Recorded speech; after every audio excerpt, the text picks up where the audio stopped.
To be or not to be? That is the question.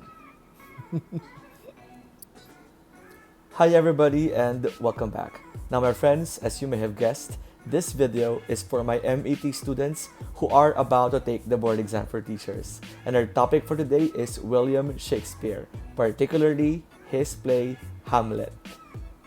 But before we begin, let me show you first my references for this video. Number one is the complete works of William Shakespeare. Next is the illustrated tales from Shakespeare and the Shakespeare Encyclopedia. Now, short background about this play. It was written around 1600s and the setting is in Elsinore Castle, Denmark. The period was around from the medieval times up until the Renaissance. And my friends, Hamlet is considered as the lengthiest play of Shakespeare with a total of 4,042 lines with 20 scenes and 5 acts. Let us now have the characters. But I must warn you, my friends, this is going to be a bit complicated. Why? Because number one, there are some name duplications. And number two, because there is a very unorthodox family dynamics in this story. Well, anyway, let's get into it. Number one is Prince Hamlet, and he is the protagonist of the play. Number two is King Claudius, and he is the antagonist. Now, my friends, it must be noted that King Claudius is Hamlet's uncle and at the same time stepfather. Now, how did that happen? Simple. Because, my friends, Prince Hamlet's father, King Hamlet, yes, my friends, pareho ang pangalan nung prince tsaka nung king. Now, anyway, when King Hamlet died, his brother, Claudius, took the throne. Actually, not only the throne, but also King Hamlet's wife, Gertrude. So, pinakasalan ni Claudius si Gertrude and he also became the next king. And that makes him the uncle and at the same time, stepfather of Prince Hamlet. The other characters are Ophelia, Prince Hamlet's love interest, Horatio, Prince Hamlet's best friend, Laertes, brother of Ophelia, and Polonius, the father of both Ophelia and Laertes. Polonius is also the Lord Chamberlain. Let us now have the plot. Now, my friends, when King Hamlet died, his brother Claudius took the throne. And not only that, he also married King Hamlet's wife, Gertrude. And actually, all is well up until one night when the ghost of King Hamlet appeared before his son, Prince Hamlet, telling him that he was murdered by his own brother, Claudius. And because of that, my friends, Prince Hamlet swore that he would avenge the murder of his father. In avenging his father's murder, Prince Hamlet was able to have a grand plan, but to steer away from suspicion, he pretended that he is going crazy. Prince Hamlet was consumed by his thirst for vengeance, and this caused a lot of strains in his relationships, particularly with his beloved Ophelia. Now, Prince Hamlet arranged for actors to perform in a play featuring the murder of his father. And my friends, this proved to be very effective because while the play was going on, King Claudius walked out of the room, proving his guilt. Indeed, he is guilty of killing his own brother, King Hamlet. Now, because of what happened during the play presentation, Prince Hamlet decided that he must converse with his mother Gertrude about the issue. But my friends, their conversation turned into a heated confrontation and it did not end well. Why? Because my friends, while they were speaking with each other, they did not know that behind the curtains is Polonius. And my friends, when Hamlet learned that there is somebody behind the curtains, he stabbed that person without any knowledge of who that is. And my friends, in the end, Hamlet realized that he killed Polonius, the father of his beloved Ophelia. And because of this very unfortunate event, Prince Hamlet, before even having enough evidence to accuse his stepfather of murder, was arrested and was exiled to England. And my friends, in reality, King Claudius arranged Prince Hamlet's execution in England.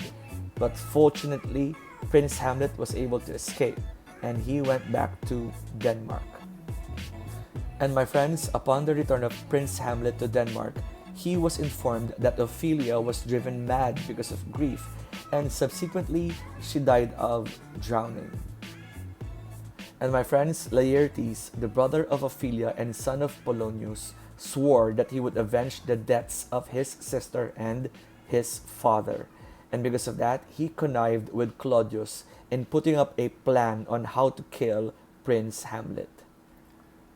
And here is the plan. Claudius asked Laertes to challenge Prince Hamlet to a fencing match, without Hamlet knowing that the sword to be used by Laertes was lashed with poison. And my friends, Claudius really wants Hamlet dead. Why? Because he was able to have a contingency plan. If ever, Laertes failed to kill Hamlet on that fencing match, Claudius prepared water with poison so that if Hamlet would drink it, he would die definitely. But my friends, unfortunately, the one who drank the poisoned water was Gertrude. So Gertrude died. And during the fencing match, of course, Laertes was able to stab Hamlet with that poisoned blade, and Hamlet also stabbed Laertes. And my friends, before even dying, Hamlet also stabbed Claudius. So my friends, in the end, almost all of our major characters died, like Gertrude, Laertes, Ophelia, Polonius, and also Hamlet. Very tragic. The only person who lived would have to be Horatio, who also planned on committing suicide because of what happened to Hamlet. But Hamlet said, no, don't die, because somebody needs to live for the story to be told. And my friends, that was the task of Horatio, to tell the world of this particular story, to tell the world of what happened in Denmark during that time. So my friends, with the exception of Horatio, in the end, all of our major characters died. Indeed, this is a Shakespearean tragedy. Very, very tragic. Actually, my friends, in reality, the plot that I was able to give you is very simple. That is the simplest take on Hamlet. It is so far away from how the play actually is. Because if you're going to read the entire play, you would realize that the story is very complex.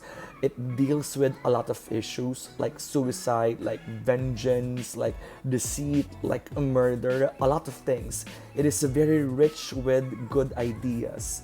So I suggest, if you have time, please read Hamlet. It is worth your time, definitely. Now, in the board exam for teachers, questions about Hamlet would commonly appear. But I think in the last 2 years, the most common question was about the soliloquy, to be or not to be. Only that I think PRC would have a different take on it. I'm not saying that they're wrong, but if you're going to ask me, the definition of the soliloquy is very different from how they want it to be perceived by the test takers. Why? In the exam, the question was, in the soliloquy, to be or not to be, what characteristic was being shown by Hamlet? And the top two choices would have to be number 1, indecision, and number 2, doubt. And my friends, I think if I'm going to answer that question, my answer would have to be indecision. Because I think in most parts of the play, one of the negative traits of Hamlet would have to be his inability to decide on what he really wants to do. And I think that is the reason why the play became so lengthy. And that is because Hamlet kept on vacillating on certain issues. But in that particular soliloquy, I strongly believe that it is not about deciding on one thing or another. It's about death, about suicide. Like if you would read the following lines after to be or not to be, that is the question. he is a bit vacillating on the idea of should he face the world of troubles, or should he just give up and take a rest. But in the exam, my friends, the answer would have to be indecision. So my friends, that's it. I hope you enjoyed this video. And should you want to know more about Shakespeare, or should you want to watch more about the works of Shakespeare, please visit my other vlogs. Actually, I included the link down below so you may visit it. It's about the Merchant of Venice. In the meantime, thank you for watching and see you again soon. Bye everybody.